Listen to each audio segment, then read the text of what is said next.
Windows టాపిక్స్లో మీరు first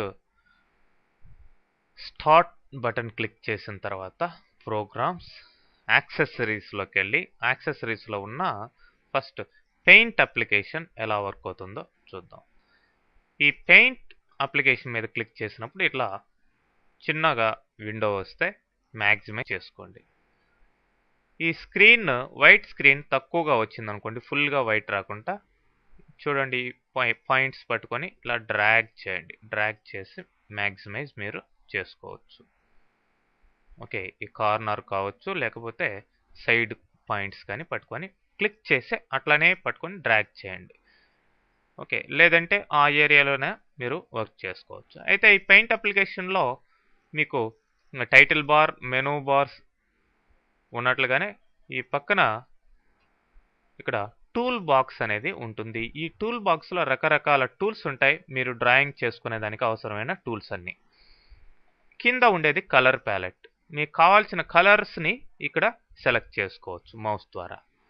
so ఇప్పుడు ఏ tool అయితే మీరు సెలెక్ట్ చేస్తారో ఆ టూల్ అక్కడ హైలైట్ అయి ఉంటుంది. పెన్సిల్ ఇప్పుడు ఇది హైలైట్ అయి ఉంది. చూడండి, ఇప్పుడు క్లిక్ చేయండి, ఇట్లా డ్రా చేయండి. మీకు ఇష్టం వచ్చిన విధంగా క్లిక్ చేసి అట్లా డ్రాగ్ చేయొచ్చు. మౌస్ని అట్లనే క్లిక్ చేసి పట్టుకొని వదలకుండా డ్రాగ్ చేసుకుంటే ఇట్లా పెన్సిల్తో డ్రాయింగ్ మొదలైంది. మీరు ఈ ఏరియాకి వచ్చి పర్టికులర్ కలర్ దగ్గరకు వచ్చి క్లిక్ చేస్తే లెఫ్ట్ మౌస్ బటన్ని యూజ్ చేయండి. క్లిక్ చేస్తే ఆ కలర్ సెలక్షన్లోకి వచ్చింది. చూడండి, ఏ కలర్ అయితే క్లిక్ చేస్తారో ఆ కలర్ సపరేట్గా సైడ్ సెలక్షన్లోకి వచ్చినట్టు కనిపిస్తుంది. సో ఇప్పుడు డ్రా చేయండి. ఇట్లా డ్రాయింగ్ మీరు ఈ పెన్సిల్ తోటి సింపుల్గా వేసుకోవచ్చు. అట్లానే బ్రష్ ఉంది. బ్రష్ మీద క్లిక్ చేస్తే మీరు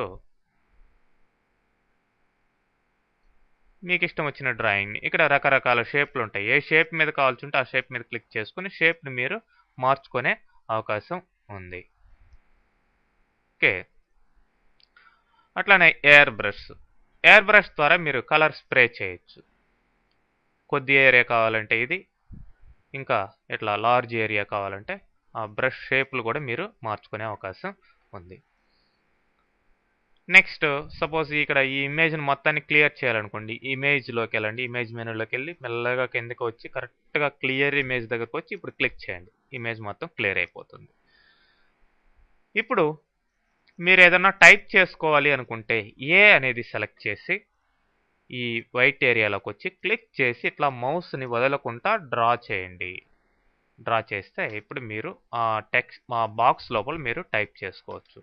hello world, how are you, ఇట్లా. మరి ఈ టెక్స్ట్ అయితే ఎప్పుడైతే ఏ అనేది తీసుకున్నారో టైపింగ్కి అప్పుడు ఈ టూల్ బార్ వస్తుంది. దీని ద్వారా మీరు సైజులు పెంచుకోవచ్చు. డైరెక్ట్గా కీబోర్డ్ ద్వారా కూడా టైప్ చేయండి. 25 అని టైప్ చేశాను, ఆ సైజు పెరుగుతుంది. అట్లానే ఫాంట్స్, రకరకాల ఫాంట్స్ ఉంటాయి. ఏ ఫాంట్ కావాల్సి ఉంటే ఆ ఫాంట్ పెంచుకోండి. ఆ ఫాంట్ని బట్టి ఇక్కడ సైజులు కూడా మారుతాయి. ఓకే, అది మీ ఇష్టాన్ని బట్టి ఇటాలిక్, అండర్లైన్ ఇట్లా మార్చుకోవచ్చు. ఒకవేళ ఇది కనిపినట్లయితే, ఈ టెక్స్ట్ టూల్ బార్ రానట్లయితే ఇది తీసుకున్నప్పుడు వ్యూలోకి వెళ్ళి టెక్స్ట్ టూల్ బార్ సెలెక్ట్ చేయండి, అప్పుడు వస్తుంది. వద్దనుకుంటే క్లోజ్ చేసేయండి. అయితే ఏ అనేది సెలక్షన్లో ఉన్నప్పుడు ఇమేజ్ క్లియర్ కాదు, చూడండి డల్గా ఉంది. కాబట్టి వేరేది ఏదన్నా సెలెక్ట్ చేసుకొని ఇమేజ్ని కావాల్సి ఉంటే క్లియర్ చేసుకోండి. మీరు కలర్ కూడా టైప్ చేసేటప్పుడు కలర్ కూడా మార్చుకోవచ్చు. తర్వాత మీరు ఇట్లా లైన్స్ యొక్క థిక్నెస్ కూడా మార్చుకోవచ్చు. అట్లనే కర్వ్ అయితే ఫస్ట్ స్ట్రైట్ లైన్ ఒకదాన్ని డ్రా చేసి వన్స్ బెండ్ చేయండి. మళ్ళీ రెండోసారి కూడా దాని మీద క్లిక్ చేసి ఇట్లా డ్రా చేస్తే 2 సార్లు ఇట్లా బెండ్ అవుతుంది. అట్లనే రెక్టాంగిల్స్, ఎలిప్సెస్, రౌండ్ రెక్టాంగిల్స్, కార్నర్స్ రౌండ్గా వస్తాయి. అట్లనే పాలిగాన్ అయితే ఫస్ట్ ఒక పాయింట్ పెట్టి తర్వాత ఇట్లా క్లిక్ చేసుకుంటూ పోతూ ఉంటే మీకు ఏ షేప్ కావాలో ఆ షేప్లో పాలిగాన్స్ డ్రా అవుతూ ఉంటాయి. లాస్ట్లో డబుల్ క్లిక్ 2 సార్లు క్లిక్ చేయండి, ఫస్ట్ది లాస్ట్ది కలిసిపోతుంది. ఓకే, ఆ విధంగా.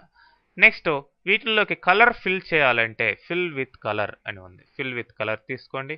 ఏ కలర్ కావాలో ఆ కలర్ తోటి క్లోజ్డ్ ఏరియాలో ఫిల్ చేయాలి. బయట ఫిల్ చేస్తే మొత్తం అదే ఫిల్ అయిపోతుంది. ఫర్ ఎగ్జాంపుల్ బయట ఏదైనా క్లిక్ చేశాను అనుకోండి, మొత్తం అదే కలర్ వచ్చేస్తుంది. ఇలా ఉంటే ఒక్కొక్క క్లోజ్డ్ ఏరియాలో ఒక్కొక్క కలర్ని మీరు ఫిల్ చేసుకునే అవకాశం ఉంటుంది. ఇది ఎరేజర్, కలర్ ఎరేజ్ చేసేదానికి ఎరేజర్ ఉపయోగపడుతుంది. ఇట్లా సైజెస్ కూడా ఇంక్రీజ్ చేసుకోవచ్చు. మీరు మొత్తాన్ని కావాల్సింటే ఇమేజ్లో నుంచి క్లియర్ ఇమేజ్, కొద్దిగా కావాల్సింటే ఇట్లా క్లియర్ చేసుకోవచ్చు. నెక్స్ట్ ఈ ఇమేజ్లో ఇప్పుడు మీరు డ్రాయింగ్ చేసే కలర్ ఏది, ఈ కలర్ కదా, కరెక్ట్గా ఈ కలరే ఇప్పుడు తీసుకొని వేరే డ్రాయింగ్ చేయాలనుకోండి, అప్పుడు ఈ పిల్లర్ తీసుకోండి, పిక్ కలర్, ఇక్కడికి వచ్చి కలర్ సెలెక్ట్ చేసుకోండి. ఎందుకంటే ఇక్కడ బ్లూ అనేది రకరకాలుగా ఉంది, ఆల్రెడీ డ్రా చేస్తున్న ఈ బ్లూతోనే కలర్ డ్రాయింగ్ చేయాలనుకోండి, ఈ బ్లూని తీసుకోండి. ఇప్పుడు వెళ్ళి బ్రష్ ఏదో తీసుకొని అదే కలర్ని యూజ్ చేసి మీరు నెక్స్ట్ డ్రాయింగ్ చేసుకునే అవకాశం ఉంటుంది. తర్వాత సెలక్షన్, ఇది రెక్టాంగులర్ సెలెక్ట్, రెక్టాంగులర్ ఏరియాని సెలెక్ట్ చేసుకునేదానికి ఉపయోగపడుతుంది. దీని లోపల క్లిక్ చేసి పక్కకు లాగండి, ఆ ఏరియా బయటకు వస్తుంది. అట్లా ఉంటా free form selection. Free form సెలెక్షన్లో మీరు ఫ్రీ ఫామ్లో మీకు ఇష్టం వచ్చిన విధంగా సెలెక్ట్ చేసుకొని డ్రా చేసుకునేదానికి పక్కకి దాన్ని డ్రాగ్ చేసి వదిలేదానికి అవకాశం ఉంది. మరి ఇంకా ఈ మెనూస్ ఎలా వర్క్ అవుతాయో కూడా మనం నెక్స్ట్ చూద్దాం.